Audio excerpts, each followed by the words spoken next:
పోరా పో చిన్న కూడా పో తీసుకో తీసుకో పట్టుకో పట్టుకో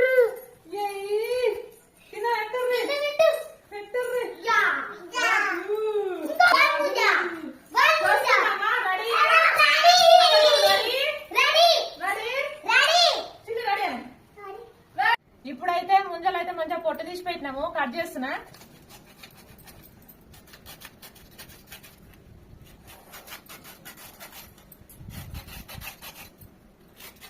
ఇక మా పొట్టలకైతే కట్ చేసి పెడతానా వావ్ ముంజలైతే మస్తు లేతగానైతే ఉన్నాయి చూడండి కళ్ళు అయితే మస్తు ఉన్నాయి గడిచినవి నచ్చినాయి తినాలి కళ్ళు తాగాలి దానికి వావ్ వెరీ నైస్ ఎట్లా నచ్చినాయి సూపర్ బాగుందా ఎట్లుంది నానే సూపర్